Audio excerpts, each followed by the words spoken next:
Hello guys, welcome to our channel Pistin academy.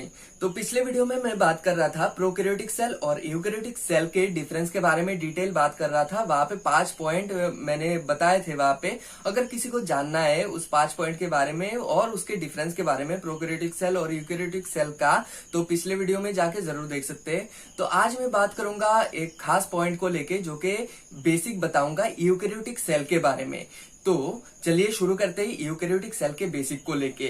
अगर इसके part के ऊपर देखा जाए तो यहाँ पे 3 टाइप का सेल बनता है, जैसे कि एनिमल सेल हो गया, जेनेटिक सेल हो गया और प्लांट सेल हो गया। यहाँ पे जेनेटिक सेल मतलब ये स्पर्म या फिर सीमेन हो गया।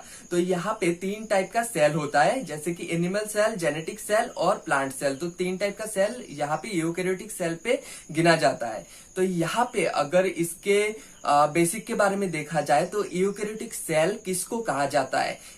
यूकैरियोटिक सेल, एक सेल जो यूकैरियोटिक होता है तो किसके कारण होता है? इसका जो पहला जो पॉइंट रहेगा कि यहाँ पे एक ट्रू न्यूक्लियस होना चाहिए। अगर यूकैरियोटिक सेल और प्रोकैरियोटिक सेल के ऊपर अगर डिफरेंस देखा जाए तो यूकैरियोटिक सेल का जो मेन पार्ट है कि न्यूक्लियस जो होता है ये ट्रू न्यूक्लियस होता है, लेकिन प्रोकैरियोटिक सेल में ये न्यूक्लियस होता नहीं है, न्यूक्लियोइड होता है। तो इसलिए वो प्रोकैरियोटिक सेल है, लेकिन यूकैरियोटिक सेल में एक ट्रू न्यूक्लियस होता है। और साइटोप्लाज्म के ऊपर अगर देखा जाए तो यहाँ पे क्या होता है, ये बहुत टाइप का ऑर्गेनल्स होता है। यहाँ पे साइटोप्लाज्म में बहुत टाइप का ऑर्गेनल्स पाया जाता है, जैसे कि माइटोकॉन्ड्रिया हो गया, राइबोसोम हो गया, फिर प्लाज्मिड हो गया, एंडोप्लाज्मिक रेटिकुलम हो गया, गोल्गी बॉडी हो गया, प्लाज्मिड हो गया, लाइसोसोम हो गया। बहुत टाइप का यहाँ पे ऑर्गेनल्स पाया जाता है, तो इसीलिए इसको यूकैरियोटिक सेल कहा जाता है। यहाँ पे अगर प्रोटोप्लाज्म के ऊपर देखा जाए यूकैरियोटिक सेल का, तो यूकैरियोटिक सेल के प्रोटोप्लाज्म किसको कहा जाता है? न्यूक्लियस और साइटोप्लाज्म को मिला के जो होता है तो उसको प्रोटोप्लाज्म कहा जाता है। यानी कि प्रोटोप्लाज्म मतलब न्यूक्लियस और साइटोप्लाज्म, ये दोनों को अगर एक साथ कर दिया जाए तो ये प्रोटोप्लाज्म बन जाता है। तो यहाँ पे यूकैरियोटिक सेल में क्या होता है, प्रोटोप्लाज्म को घेर के एक मेम्ब्रेन होता है, इसको सेल मेम्ब्रेन कहा जाता है, जो कि प्रोकैरियोटिक सेल में भी होता है। यूकैरियोटिक सेल का जो एनिमल सेल होता है उसमें सिर्फ सेल मेम्ब्रेन पाया जाता है, उसमें सेल वॉल पाया नहीं जाता। लेकिन प्लांट सेल में क्या होता है, सेल मेम्ब्रेन के साथ सेल वॉल भी पाया जाता है। ये एक डिफरेंस है एनिमल सेल और प्लांट सेल के बीच में। तो यहाँ पे अगर देखा जाए कि यूकैरियोटिक सेल ये खास करके 2 ही चीजों से ये डिफरेंशिएट हो जाता है कि ये यूकैरियोटिक सेल है और दूसरा जो है प्रोकैरियोटिक सेल है। मेन जो पॉइंट आता है, पहला पॉइंट आता है न्यूक्लियस के ऊपर। यूकैरियोटिक सेल में एक जो सुगठित जो न्यूक्लियस होता है वो पाया जाता है, यानी कि सुगठित एक न्यूक्लियस होता है, ट्रू न्यूक्लियस होता है यूकैरियोटिक सेल में। जबकि प्रोकैरियोटिक सेल में न्यूक्लियस होता ही नहीं है, वहां पे क्या होता है, न्यूक्लियोइड होता है। ये जो जेनेटिक मटेरियल है वहां पे फ्लोटिंग मोड पे रहता है, यानी कि तैरता रहता है साइटोप्लाज्म पे, है ना। तो इसीलिए उसको प्रोकैरियोटिक और इसको यूकैरियोटिक कहा जाता है। और यहाँ पे साइटोप्लाज्म के ऊपर अगर देखा जाए तो यहाँ पे मैंने बताया कि यहाँ पे बहुत टाइप का ऑर्गेनल्स मिलता है, जबकि प्रोकैरियोटिक सेल में नहीं पाया जाता। तो ये खास करके ये डिफरेंस है और यही यूकैरियोटिक सेल का डेफिनेशन भी है।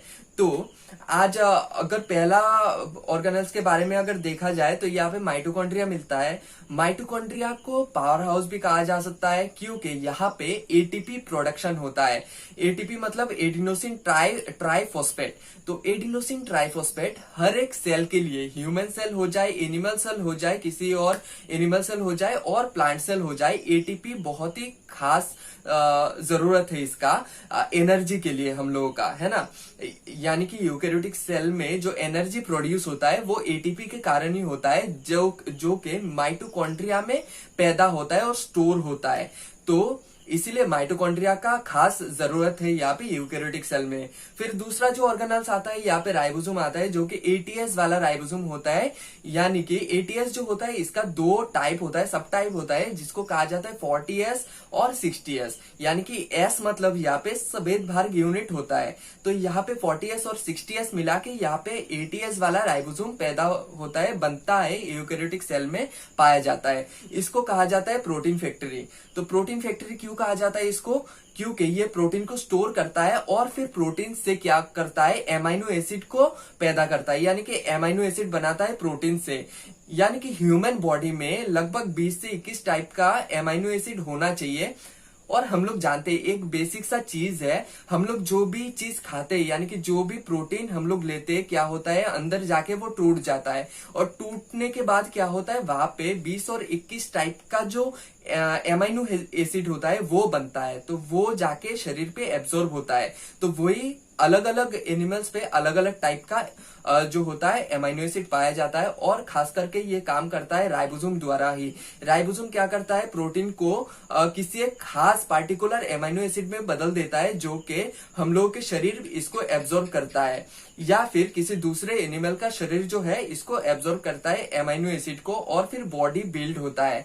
तो ये खास करके काम होता है राइबोसोम का। और यहाँ पे एंडोप्लाज्मिक रेटिक्यूलम का भी बहुत टाइप का काम होता है, और यहाँ पे खास करके एंडोप्लाज्मिक रेटिक्यूलम जो होता है ये दो टाइप का पाया जाता है, जैसे कि स्मूथ एंडोप्लाज्मिक रेटिक्यूलम और रफ एंडोप्लाज्मिक रेटिक्यूलम। तो यहाँ पे दो टाइप का एंडोप्लाज्मिक रेटिक्यूलम पाया जाता है। फिर गोल्गी बॉडी पाया जाता है, यहाँ पे प्लाज्मिड प्लास्टिड पाया जाता है। हालांकि प्लास्टिड जो है ये प्लांट सेल में पाया जाता है, जो कि फोटोसिंथेसिस में काम करता है, यानी कि क्लोरोप्लास्ट जो होता है ये प्लास्टिड का ही एक हिस्सा है ना, जो कि फोटोसिंथेसिस में ये काम करता है। तो यहाँ पे दूसरा जो यहाँ पे लास्ट वाला जो ऑर्गेनल्स पाया जाता है जो कि लाइसोसोम, ये खास करके एनिमल सेल में पाया जाता है। लाइसोसोम का काम होता है अगर किसी सेल के अंदर किसी टाइप का बैक्टीरिया या फिर दूसरा फॉरेन मटेरियल आ जाए तो उसको पचा लेता है, तो ये काम खास काम होता है लाइसोसोम का। तो यहाँ पे इसका जो बाकी जितना भी ऑर्गेनल्स मैंने बताया इसके बारे में डिटेल एक एक पॉइंट करके मैं आने वाले वीडियो में बात करूंगा, जो कि ये सिंगल वीडियो में होगा नहीं, वीडियो बहुत ही लंबा हो जाएगा। तो इसीलिए आज ही ये वाला वीडियो मैं खत्म करता हूँ। ये जो बेसिक सा फंडा है यूकेरियोटिक सेल के बारे में ये मैंने बताया। आज के लिए इतना ही, बाय।